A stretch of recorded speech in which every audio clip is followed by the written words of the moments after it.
Okay, so to start with the conversation, I know the title itself is very, apt actually, that the genre less explored.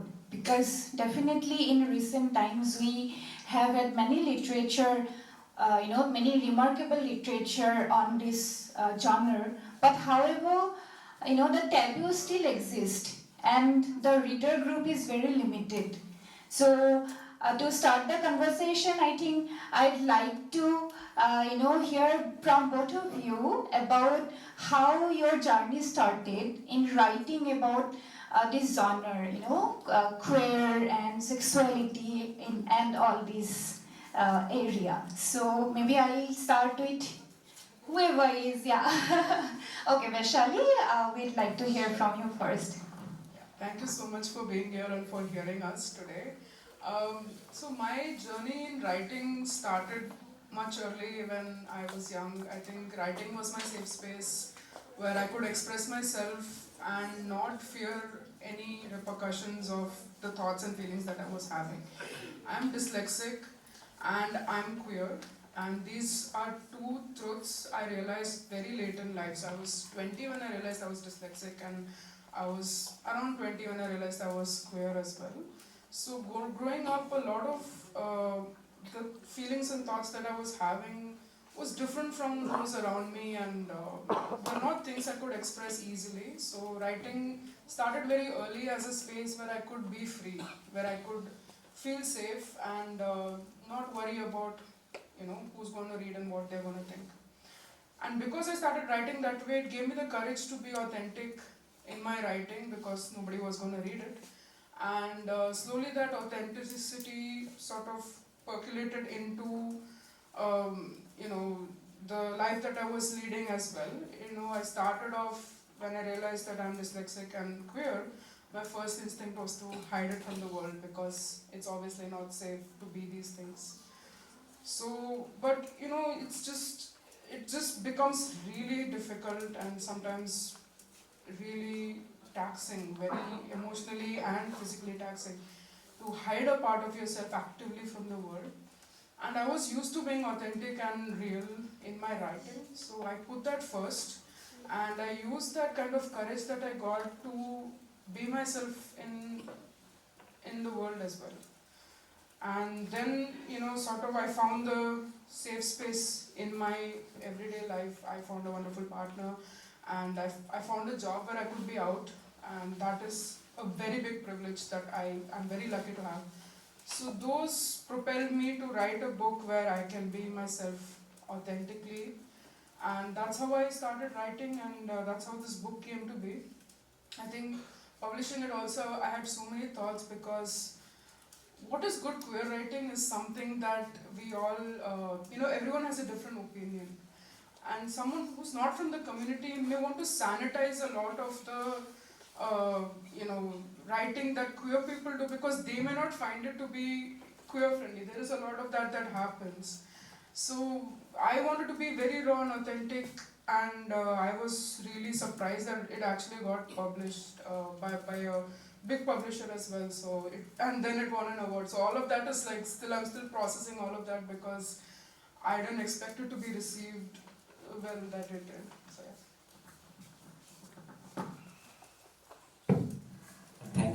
Thank you for having us and having me. And I first want to say that I love the way this panel has been curated. I think it's very easy to call a panel of queer writing or gender sexuality. I love the way it's so indirect, the genre less explained, and that says a lot of things. So that's a very good note to start with. I think I realized that queerness is a driving force in my writing, but it's not something I thought about while I wrote. I think for me, any desire which is not quite heteronormative, which cannot quite be fulfilled, the kind of desire which we can't talk about openly, we don't have a language for. And I realized that has been a driving force in my writing for a long time. For instance, my second novel, The Firebird, which sort of made me known as a novelist, it's about a young boy's relationship with his mother, who's a theatre actress.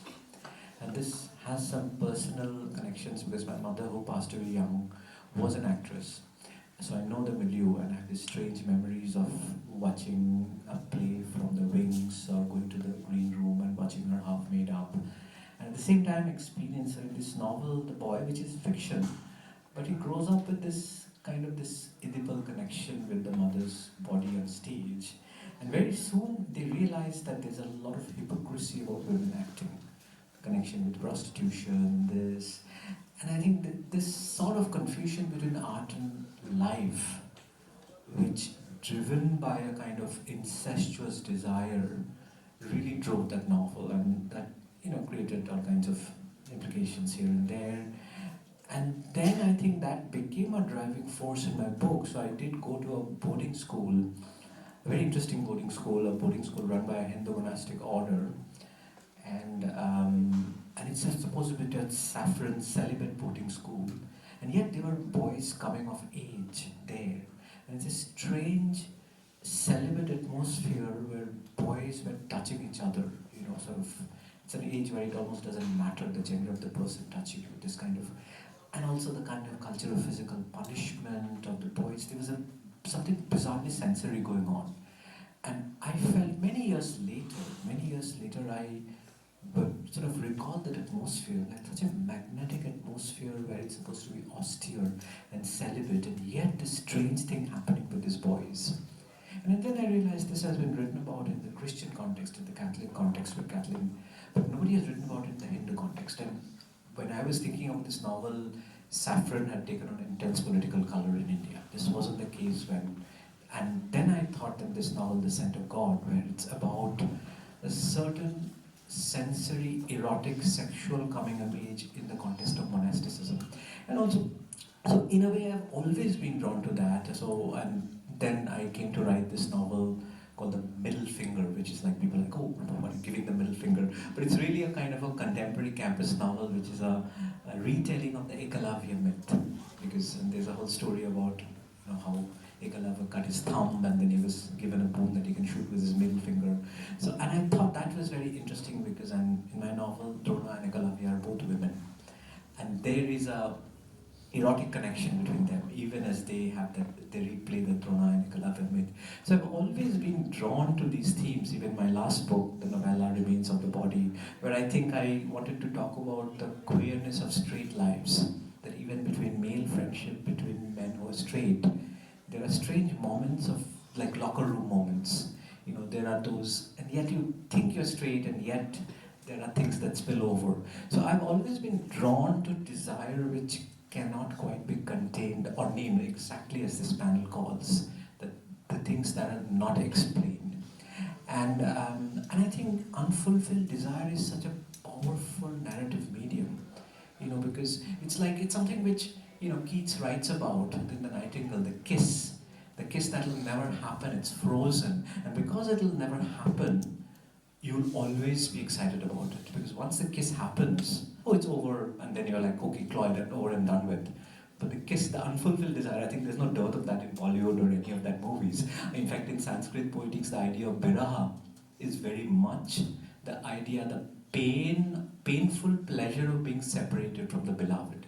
So the kind of love which will never be fulfilled, which you'll never get, I think that is a tremendous narrative engine at the larger level, but also at the level of the sentence. When I write a sentence with that sort of desire, I think there's a certain force in it, rather than when things kind of fall in place and things work out. And so I think in that way I've always been drawn to that, and there are very interesting personal anecdotes I can tell you about my hostel days and all that, and what kind of made me push in this way as a novelist. But I think that's something to start with. Thank you. Very interesting how both of you have started your journey. Vaishali, you talked about the safe spaces. Coming out of this safe space is very difficult, and and also there are so much debate about the whole terminology of safe space as it is, right? And as Professor SAIKAT, as you have mentioned about that the difficulty in writing about those scenes in the throughout the writing, the case and everything. So since the floor is now set for this, the whole conversation. Why don't we hear something from your writings that you want to hear us, the audience who wants to hear something from your writings? Okay, Vaishali, we'll go with your Mama Homeless.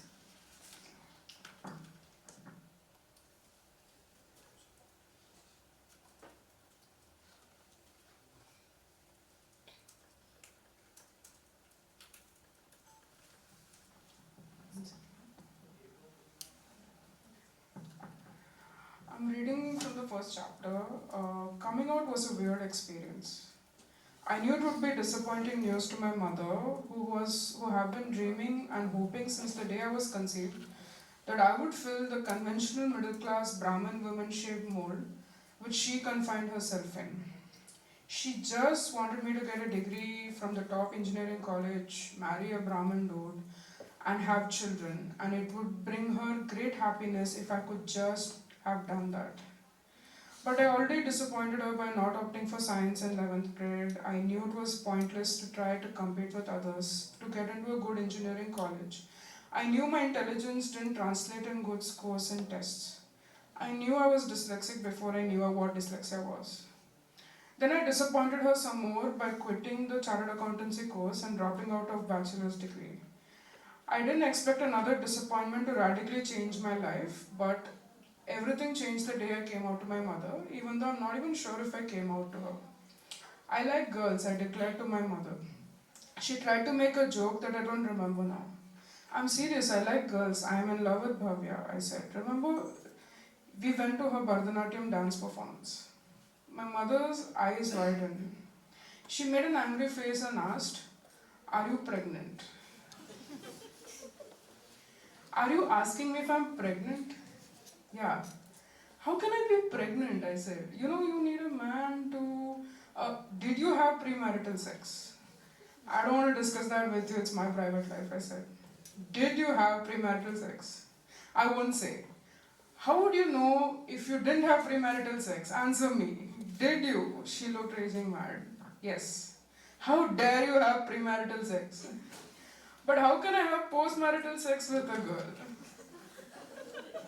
"How can I marry a person of the same sex? It's not allowed." "How long has this been going on?" she asked. "About 3 years." "And you're telling me now? You should have told me earlier so I could have gotten you psychiatric treatment." I began an angry rant about how homosexuality is not a mental ailment as she stormed to her bedroom and shut the door. We never spoke about it after that. I never expected her to respond to my coming out by asking me if I was pregnant. I think her scale for my future had married engineer with kids as the best case scenario and unmarried pregnant college dropout as the worst case scenario. My coming out broke her scale. But she was too confused to fathom a scenario worse than unmarried pregnant college dropout just yet. I think when she was asking me if I was pregnant, she was bargaining with me. It was like she was saying, let's meet in the middle at unmarried pregnant college dropout or I'll walk away. And walk away she did. Yeah. Wow, that is quite something, and we'll get into it later on. That the whole coming out thing, because people not belonging to queer community also have so many things which they cannot share. So that to your earlier point, safe space and all these things, we'll get into that later on. Let us first hear from your book as well.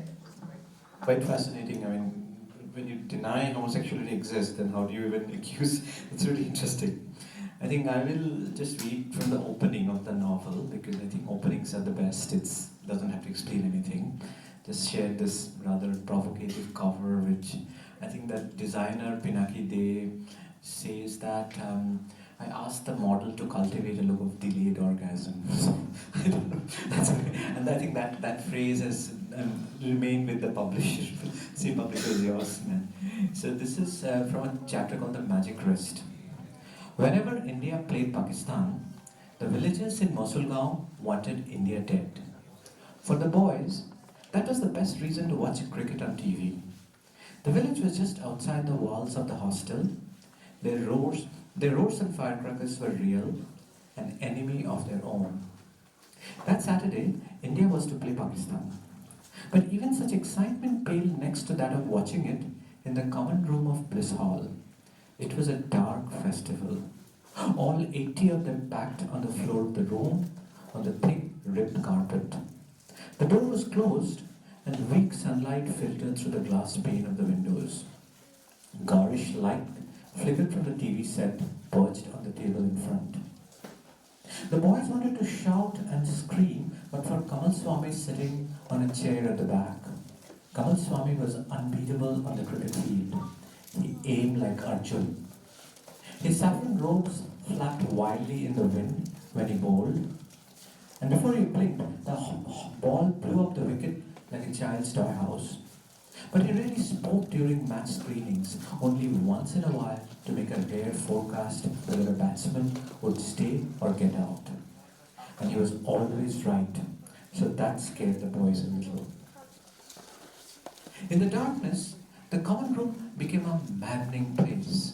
No one could see anything. It was like a movie theater. The blue flannels on the screen and the frenzy of cheering spectators on the stands, all that was visible in the common room of boys who cheered in whispers. The crowd drove them crazy, for the match was happening in Peshawar, and the Pakistanis wanted to drown the Indian batsmen in their fierce war cry. From time to time, the boys wanted to smash the TV screen, claw at the brute Pakistanis who waved massive green crescent flags like weapons as the heroic Indian batsmen who fought their killer bowlers. Cut their dicks off, Boras whispered softly at the TV. Dicks slit already, Ashim Chatterjee Road, bloody mullahs. Firecrackers going off at Musulman, someone whispered. They cheer when Pakistani bowlers get a wicket. They lived and breathed with this village. One could see the thatched huts from the roofs of the C block. And if they stared hard, they could also spot muddy-looking women bathing. The villagers hated the ashram, and they wanted Pakistan to rub the noses of the Indian team in the dirt. Slit dicks. Ashim Chatterjee roared again. Ashim. His name flew out and hit Chatterjee like a thunderbolt from the back. Kamal Swami's voice always pierced like an arrow. Chatterjee crumpled up like a withered flower. He looked big and burly and already had hairy temples and upper lips.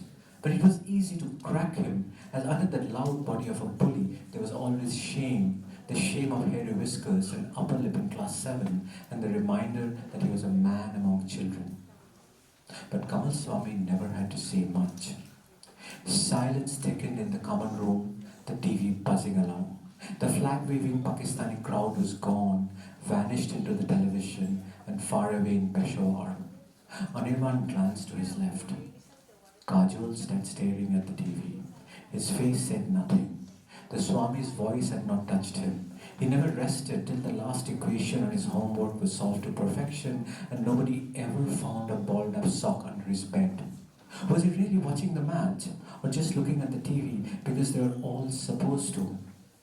To watch the Pakistani leg spinner Abdul Qadir was to die laughing, but to face him on the pitch was to face death. Balls pitched at perfect length and spinning up to a foot to knock the ball at the once. But they had stopped laughing as the ball that came out of the dance was an arrow of death for the batsman. The silence became more pointed. Watching Qadir was a bizarre kind of delight. The ball fell at perfect length between the leg stump and the batsman tried to drive it towards long on. The ball caught the edge of the bat and shot at the off stump like a snake's tongue. A gasp went up to the dark room and Anirban clenched his fingers to feel Kajol's palm in his own. It was a soft and small palm, almost like a baby's. The anxiety of the moment was a disease, and one had to share it. A curly-haired 16-year-old boy had appeared to face the guile of Abdul Qadir. His name was Sachin Tendulkar, and he had raked up some massive innings in domestic tournaments. But he was just a boy, and the devious Qadir would slaughter him soon. Anirban had not let go of Kajol's hand. It was beginning to feel strange, and the moment couldn't last forever. The moment when one slapped his neighbor's thigh or clenched a hand in excitement, but he held Kajol's palm and sensed the moisture in it, the moisture coating his bony knuckles. The boys were just happy that Walker Yunus, the deadly baseman, was not there to draw blood with his bouncers. He would come back soon, but the trickster Kadir would happily send the boy back to the safety of the pavilions long before that. Anirban unfolded each of Kajol's fingers slowly inside his palm, like he was playing a secret game of numbers with his digits. Kajol had smooth, well-trimmed nails. Anirban ran his fingers over them and imagined his tiny nail cutter tucked away carefully inside his desk, where everything was arranged like a library catalogue. He was the kind of boy who never trimmed his nails on a day he was not supposed to, like a Thursday, or the day of the week he was born, just like his mother had told him. One who set aside 2 days in the week when he clipped them after his bath when they were soft. Anirban's heart beat wildly. Sachin Tendulkar took guard to face Abdul Qadir. Anirban caressed Kajol's fingers, feeling the spot behind his knuckles, where the skin wrinkled, the spot below it where tiny hairs had sprouted. So tiny and so little, he was almost hairless. Khalid did his fatal dance. The ball pitched and spun madly. The boys wanted to close their eyes and not see the terrifying sight of the balls flying off the stumps. Swiftly, the curly-haired boy changed into a battle stallion and hooked it wildly over mid-wicket, a sixer. The boys gasped and almost forgot to cheer, and then they cheered, a wisp of sorrow in their voices. What a spunky boy. We will kick before they kill him, soon.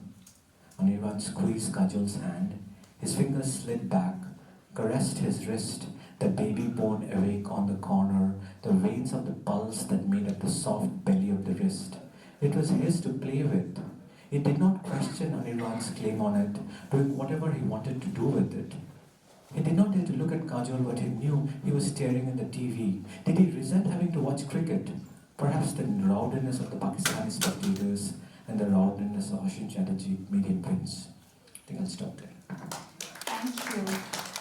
It is very interesting how you started the whole, writing with the cricket match that to India and Pakistan. Would you like to share the background? What inspired you to write in that way?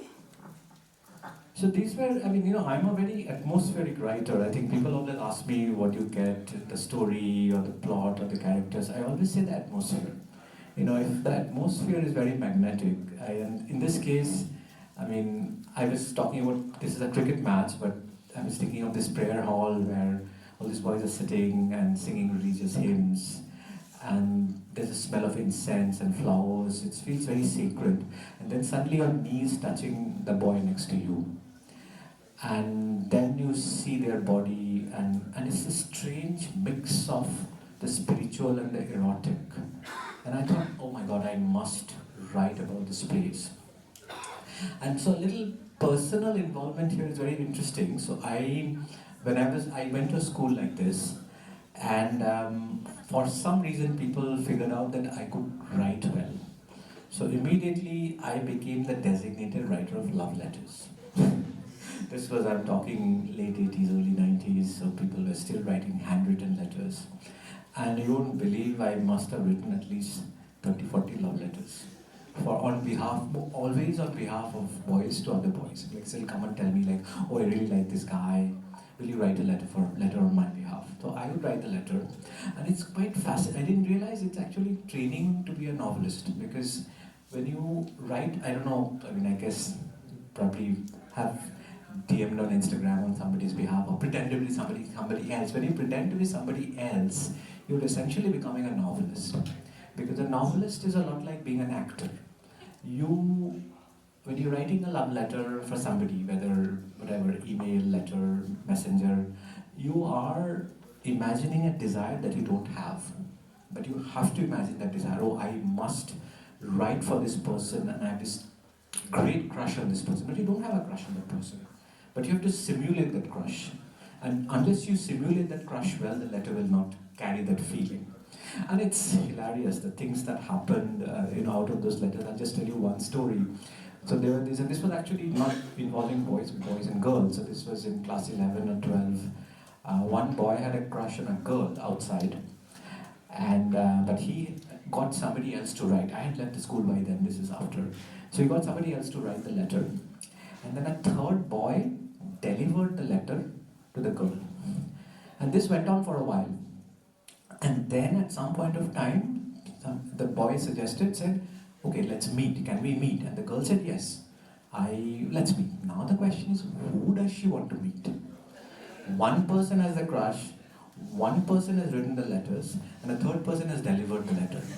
So it's a philosophical question. Who is she looking to meet? So I don't know how they sorted it out. It went on for a while, and the funny part is, apparently the story ended in marriage, but not with the person who had the crush. I think it was either the letter writer or the messenger she ended up marrying. It's fascinating how personalities, and I'm sure you have some version of the story somewhere, like, oh, give a message to somebody, do this, and then carry it out. But it's quite fascinating. This is exactly how art works. Art works because you transfer. A good writer can create a desire they are not feeling themselves. Of course, it starts with you often. The first work that you write will be about your feelings. But eventually you go beyond it. So yeah, they were hilarious experiences and even more hilarious ways of dealing with them. Yeah, thank you for sharing with all of us. Now coming to Vaishali and to you as well later on, you talked about the way you have written coming out to your mother, and there is also a caste angle here as well. So can you tell us something about challenges you face during the writing process and also throughout the whole thing, that for many of us we don't know how we feel at certain times, the different feelings, in the previous session as well you were telling about you didn't know about the dyslexic situation for quite some till 20 years. So regarding this whole idea of sexuality and desire, what are your challenges when you were writing, and also how what inspired to come out to your mother, the whole background, a little bit about that. Sure. So yeah, I am a very I like telling the truth. I think that's where I went wrong because when you tell the truth, you have to tell the whole truth, or you're sort of still lying. And with my mom, I think we were living in the same house, and I was seeing somebody, and it killed me to lie about it to my mom all the time. And I knew coming out wouldn't be easy, but I just felt like saying it is better than living a lie. And that's how I've gone about writing. And writing this book was challenging because again you're telling the whole truth. You're not talking about just your sexuality, you're talking about your mother's reaction to it. Then you have to talk about what your home life was like from when you were growing up. You have to talk about your school, your different cities that you lived in. So where does the book start and where does it stop? That was the biggest challenge for me to figure out. And I have always tried to keep it relevant to my story. There's just so much backstory that contributes to a lot of things that you do, but then if you get into everything, then your book is as long as your life, and then nobody's going to read it. I mean, I wouldn't read it. So yeah, and also there's so many stereotypes about queer people, and most of them are harmful and vile. So coming out of that and still telling my story, where sometimes it might resemble a stereotype, but it is my truth. So that was also very challenging. So there I had to go into more details about why a certain thing is true for me. So a lot of that while writing this book was challenging. I talk about having short hair, and there's a stereotype that queer women have short hair, and that is something very prevalent. But why do queer women have short hair is something a lot of people don't really think about. But if you're already living outside the confines of the heteronormative world, then you're obviously not going to care so much about men's idea of women's beauty or the perceived notion of what a woman should be like by the patriarchy. So then, long hair is a nuisance, at least it was for me. So it makes sense to not have it, to cut it short. So there are stereotypes like that sometimes ring true, but there is a whole story behind it that people don't realize. So while writing, I had to explore a lot of that. Like, why do I have certain, notions that others might not, and so on. So yeah. I'm sure because stereotypes are something which are there in our everyday lived experiences, and we have to unlearn every day. Teaching women studies here at this university itself is something which is very challenging at times for us as well. Yeah, thank you for sharing that. And now coming to Professor Majumdar, in your most of the novels there is a common thread of sexuality, homosexuality, and as you rightly mentioned, you're writing those love letters set maybe a training background for you as well. So can you tell us a little about your challenges, what challenges you experienced during the writing, or in your initial phases of writing and the present phase, do you see a change in yourself? Have the challenges changed as well? So we'd like to hear a little about that. Well, without challenges, it's not worth writing. That's the whole fun of it, right? What are you writing for? I think when it comes to something like any kind of minority writing traditions, whether it's queer, or black, or Dalit, the most difficult question becomes what is the relationship between the political and the aesthetic? So the political cause sometimes needs clear names and terms. Okay, this because you can't unless if you're planning to bring change in life, in legislation, change laws, then you need these tags. Art, however, is a big gray zone. Art, I think, can work with tags. Art, anything goes, but it may also refuse to have tags. It may also refuse to do with categories. Why? And I think because this is a gay novel, but very much of clearly gay becomes, even though the boys they're 13, 14, and it ends when they're 18, so they're discovering, so their sense of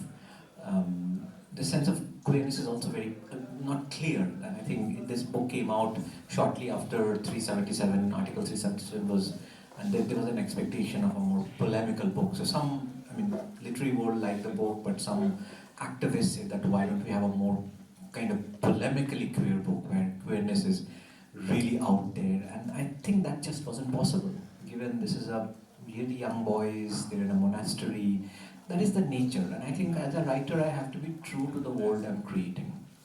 So that, I think, is the challenge, and I think that gets even more complicated with my most recent book, the recent novella, Remains of the Body, where I think some people say that it's what happens, the sequel to this book, when these boys grow up. Of course, in this book, I won't give out the ending for those who haven't read it, but there's an interesting twist with relationship to monasticism, monastic life, and queer, which I think became more controversial because the most sensitive part of the book eventually was not about queerness, but about, I was saying something about the Hindu monastic life. So that touched. And the order here is actually a real life order, which is quite, people know, can recognize it. So there was that. But I think when you go into these gray zones, like in Remains of the Body, so there are these two men who are in their mid-30s, and they both imagine themselves as straight, but one of them is really asking the question that, and this is a question many of us may have, that we've grown up with some friends and we know their bodies so intimately, that why is that awareness of the body not eroticized? Why doesn't it turn into a certain, what is that keeps us? Why is it that we get drawn to certain kind of people and not others? In a way, this book is, I say, it's like the failed dream for pansexuality.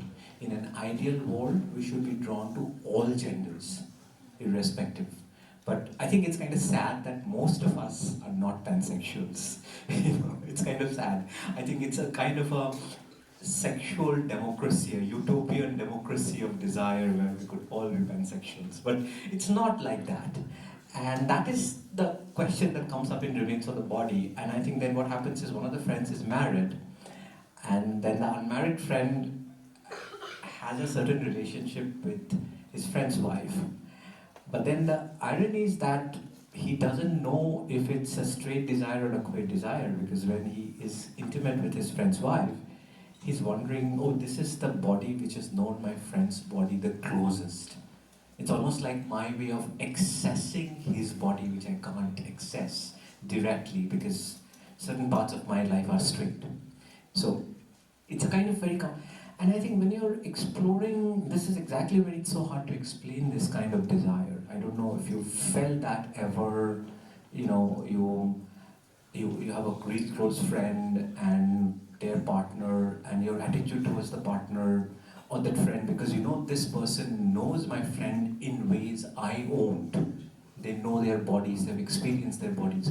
So I think, and those kind of questions come up in our lives all the time. And those are the questions which fascinate me most as a writer. But I think those questions don't always sit closely with the needs of activism, which are different. The needs of activism are coming out with categories, coming out with, sort of rallying cry, and that there is a different space. So I think that is a challenge which I relish this challenge. I relish this challenge of not quite fitting into categories as a writer. But I sometimes understand there is reservation about whether queer writing should be straight up assertive. It's the same kind of thing. The feminist movement also faced this kind of thing. A lot of Western feminists did not understand Indian feminism because it was not resistant in the way Western feminism is. There's certain submissive models of behavior in Indian women were actually forms of resistance which do not become legible to the Western feminists. So I think there are a lot of nuances in these political movements which do not easily translate into activism. And as an artist and an intellectual, I'm very drawn to the nuances. And yet, politics sometimes doesn't have time or patience for nuance. We have to get this done. So that is a conflict which I am very aware of. Right, and you're very true at citing that way of resistance, the way Indian women resist, and the difference with the Western women. Very true, because the way sections of women in India exercise their agency is totally different the way women in Western countries exercise. Yes, so. I think is a wonderful feminist. I think Shashi Deshpande is not really understood by Western feminists because her protagonist looks very submissive on surface. They're not submissive. If you know the politics of the Indian joint family, if you know how families work, you know how the Sas Bahu thing works. There are very interesting marks of resistance which a Westerner will not recognize. So. Very true.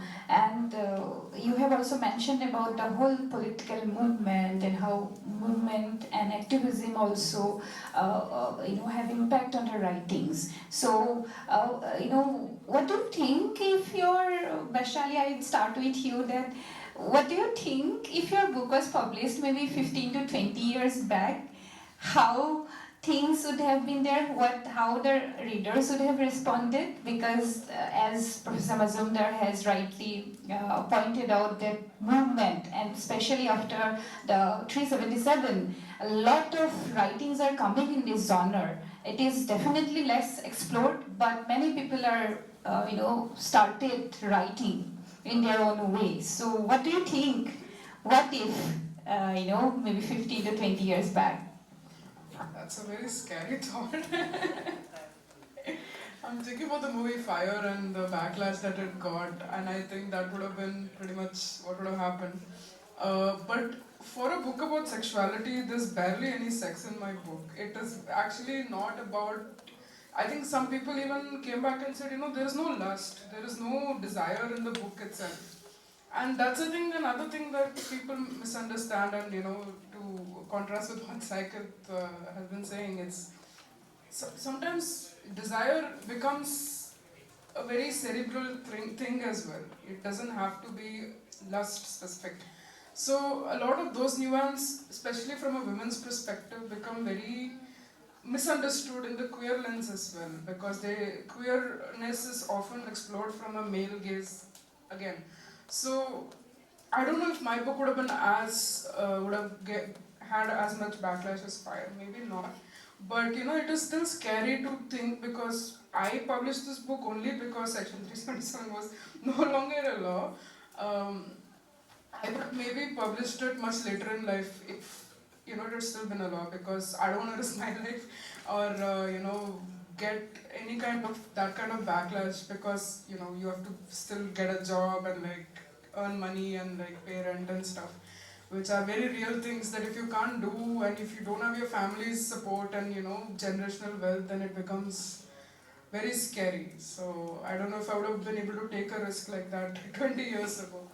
But if I think 20 years from now, if this book, centers some conversations around, how the lived experience of double marginalization and the intersectionality of, sexuality, gender, and disability was something that it was very important for me to represent in my perspective, because I find that very lacking, and I hope that starts more conversation on the intersectionality, and there's more understanding of how all of these things can compound and make your life really, really hell. True, intersectionality is something which more needs to be explored in those area, and as you have mentioned, marginalization. So now, though we have so many buzz, quote and unquote, buzz around this genre, queer movement and everything, but still people are using certain terminologies which are very problematic to many of us. For example, using the word third gender. Right, so what are your takes on that? How to change that through writing? What do you suggest? I'd come to you first, Professor Majumdar. What about intersectionality? I think it can be very surprising. You don't expect, like, again, having written on queerness and saffron life, I think most of us in the room will know there is a strong gay RSS, movement, and you kind of think like, what is gay RSS? How does it even make sense? And there is that, and I think, for instance, that became very vocal during the basically what I call 370 versus 377. So the whole Article 370, the Kashmir, and the queer wing of the RSS would say that the Islam is so homophobic. So you're lucky that to be under Hindu denomination, and that's a very interesting argument, because we know that obviously the right wing's imagination of Hindutva is really a British Protestant Victorian Hindutva. It's like nothing to do with the kind of Hinduism that existed for thousands of years, which was extremely pluralistic, very messy, very colorful, deeply erotic, and as Hellenic and Hindu religions were. It's the Abrahamic religions which had a certain austerity. But it's obviously the British Victorian, 377, all these rules are obviously from colonial period. But it's quite fascinating to think that, queerness would be invoked as a Hindutva agenda. You kind of think like these things, if you are queer, you're automatically on the left. But these things don't always come together in a very easy way. And I think this book kind of hit that spot. So I think I remember there were all kinds of controversial reviews. One review said, this is an RSS book. I'm like, what? How is that? It's because it's Hindu monastic. It's like, it's not RSS because, and of course the monastic order is more disturbed by certain suggestions. I think the whole idea, especially say such as the Sabarimala controversy happened in Kerala, that menstruating women are not allowed because it creates impurity, the men, and it's because this god Murugan is so male and can't stand the. And then the fascinating thing is that the whole idea that you remain celibate if you keep women out is so cute.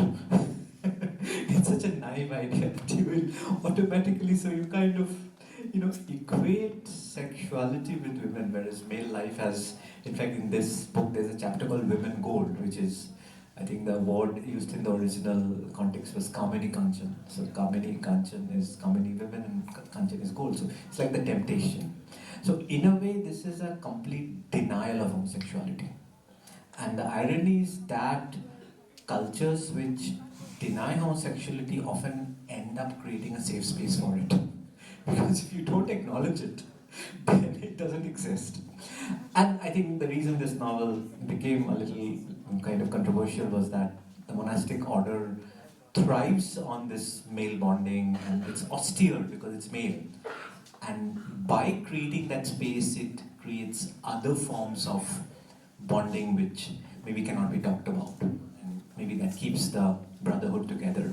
So I think intersectionality is a very strange thing. We often, those of us who identify with the left, we assume, okay, you are secular, you're sexually open, all of that, you're pro. But in real life, these categories don't often come together. And that is a shock. We must reckon with that. I've written in this book, I've written about how the Islamophobia is such a secret thing. Okay, you think you're liberal, but watch an India-Pakistan match. All you see is, oh my God, and automatically, Muslim people are being given, oh, Pakistan was last, you must have celebrated. I'm like, what? How is that? You automatically assume you're celebrating because, this was real. In this place, there was a Muslim village and there was this whole, and it's all like jokes and everywhere. So I think one has to be extremely careful and not take these categories for granted. Right. Vaishali, I would like to know from you the idea of writing by the other and the self, like writing by the people belonging to the community and writing by others about the community. For example, in Asmik also we have certain books who to a certain extent tries to look at this homosexuality aspect, but not by the people from queer community. So do you think the way the representation of queer community is represented in the writings by I don't know whether I should use the word other or not. So how what do you think about in this line? That's a question I think we all think about a lot, and it comes up a lot with films when you have a cisgender person acting as a trans person, which happens a lot, and that's when I think we have this conversation. And when it comes to writing, I feel like the people who are outside of the queer community, in my opinion, don't have enough access to the queer community to know what authentic life looks like for a queer person. In fact, I feel like a lot of people who are in the queer community also live their life in a very heteronormative way and in a very cisgender heteronormative way because that's what they know. This whole need for marriage, gay marriage to be a law is something I actually don't agree with, and I take that stance in my book as well. We don't need to get into that institution that's not working for anyone. Do we really need Very true, very true. So it is hard for even queer people to actually be authentically queer.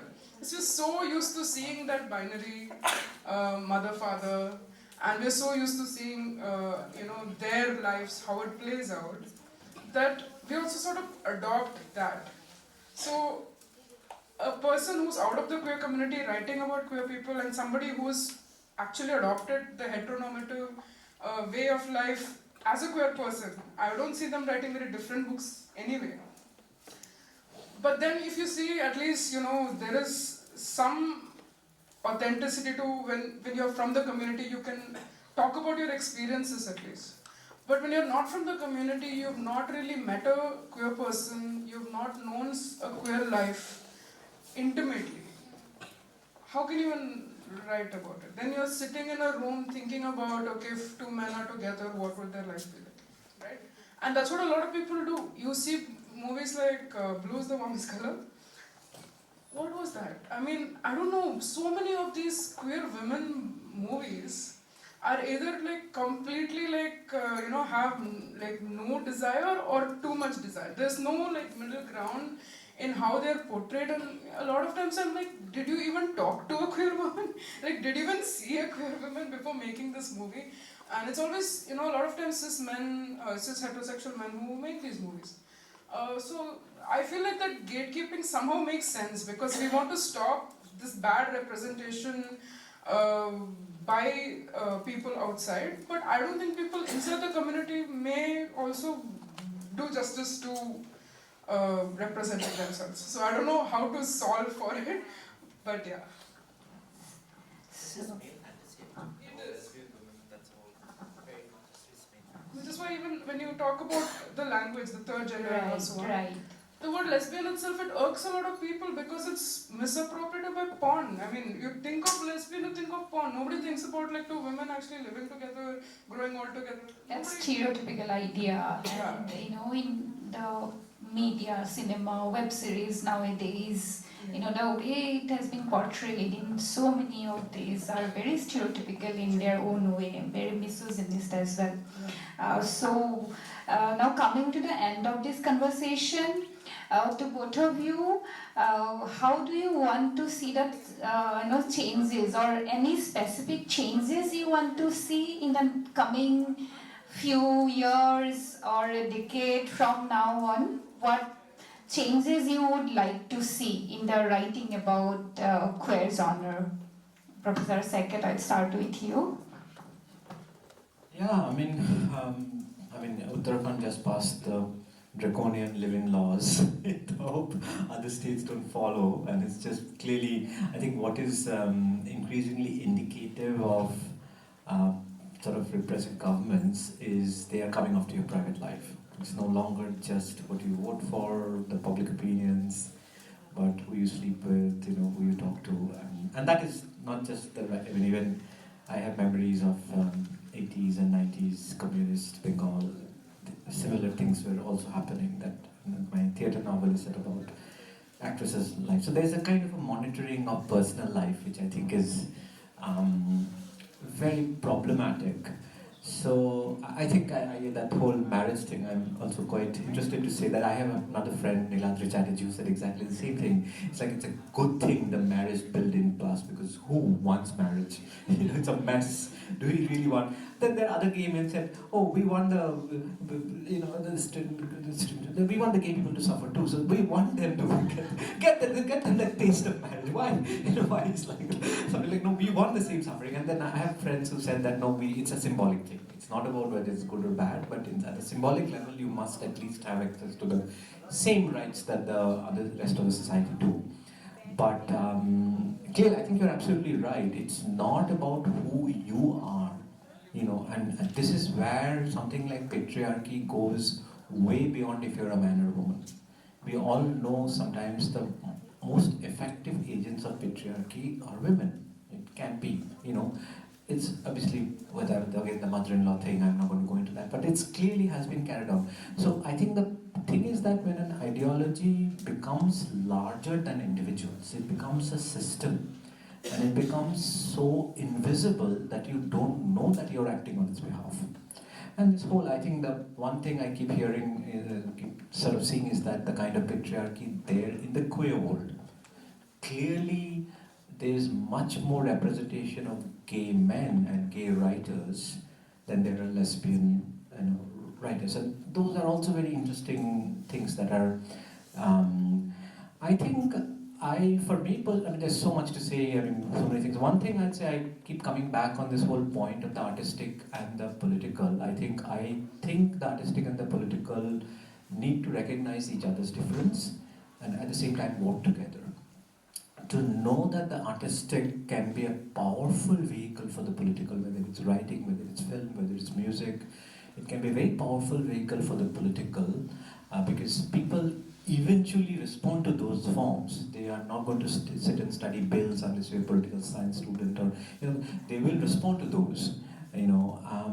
But at the same time, we need to recognize that the artistic and the political will not fit in perfectly all the time. In fact, most of the time it will not fit in. Because, but at the same time, I think what you're saying about film is absolutely right. I mean, I'm so sick and tired of this stereotypical gay representation. Every show will have one gay character, and it's just so.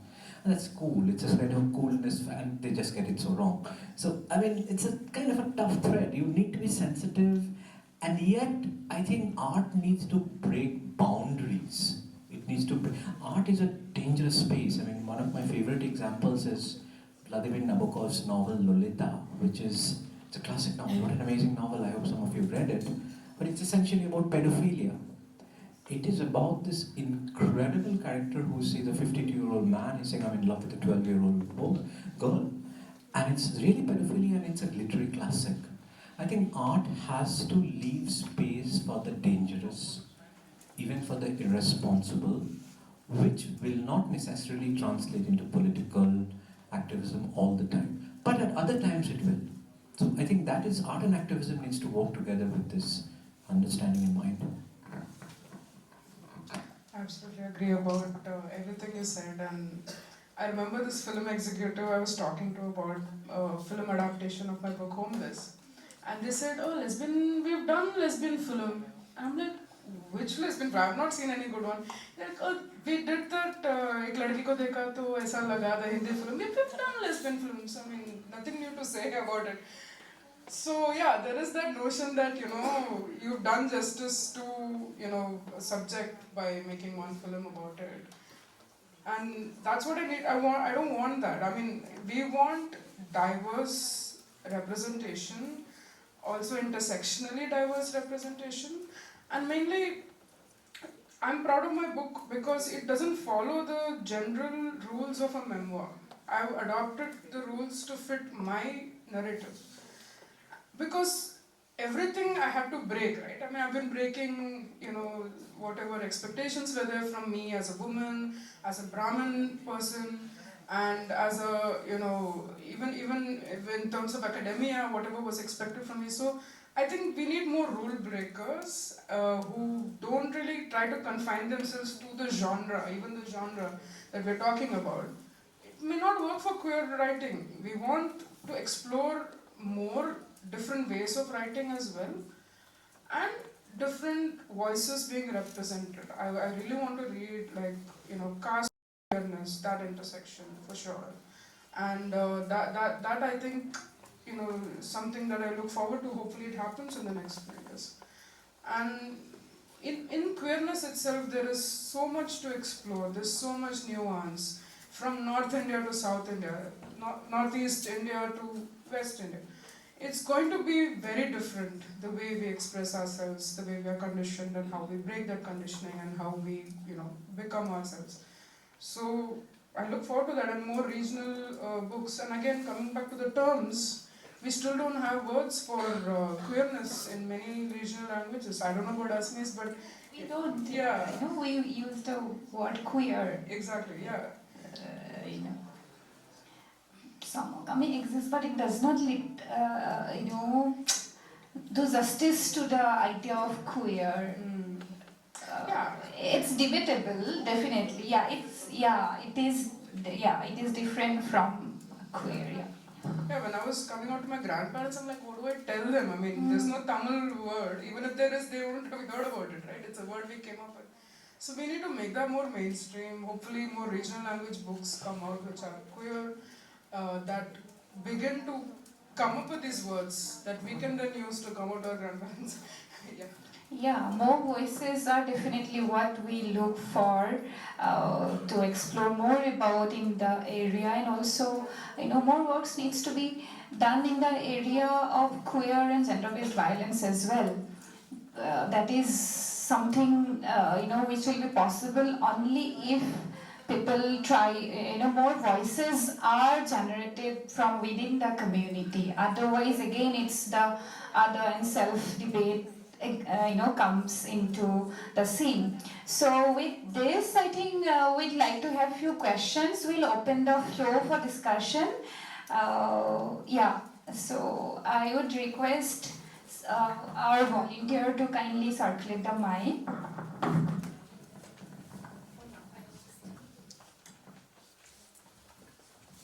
Okay, so thank you very much for the discussion. It's been a fascinating panel, so thank you for sharing with us both your writing and your ideas.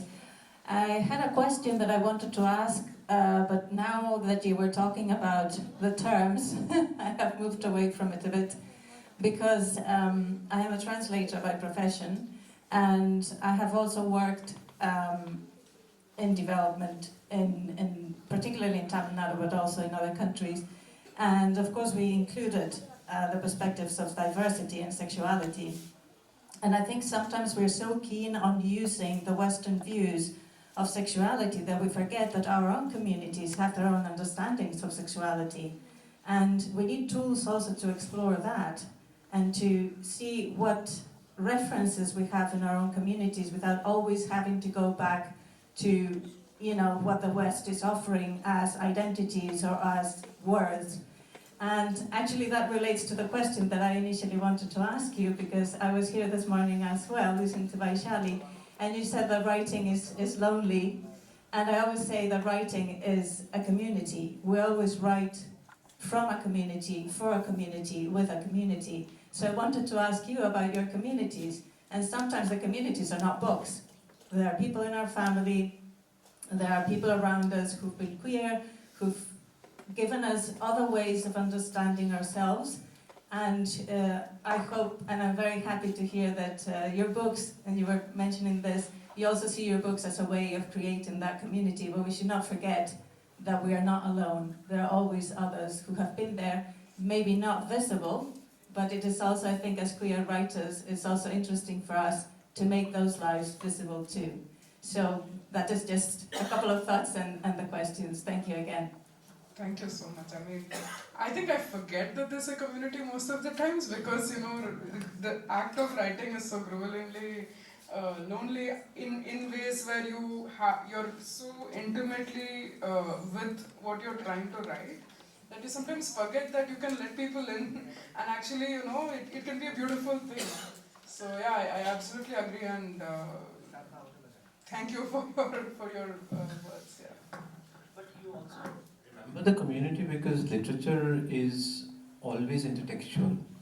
So you're writing, you're engaging, you're thinking of other traditions, writers who inspired you, writers who are inspired by you. There's a kind of an endless. I think that I always say, since I also teach creative writing, I always say that the biggest advantage of the creative writing class is you come together. So you're a musician, you're doing a theater, you're doing anything. You're already a community. You're physical. Writing is physically you're writing alone. You know, that's for sure. You know, and that's all these writing gatherings. You write all day in this log cave. In the evening, you come out, you light a fire, get a beer, and then read what you've written. That's the ideal community. But you know, so it kind of allows you to come together. So I think the physical isolation of writing is deceptive. There is fears. I think I completely agree with you. Said there is the communion going on underneath. Just that I'm communing with people who are not around me. They may be dead. You know, many of the people I'm communing with are actually dead, maybe dead writers, but also living writers. And as T.S. Eliot said, you know, you are also communicating with future writers. You know, so tradition and individual talent, you are making space in a way. You're also talking of the tradition of the future. So I think that's quite fascinating. And as books get translated or adapted or discussed, I think it's most gratifying. At the end of the day, it's really not awards or sales, anything, but a reader coming and saying that, oh, this really opened up, you know, ways of thought. This whole that happens happily. Thank you. Any more questions? Comment, remark, everything is welcome, even if it's not a question.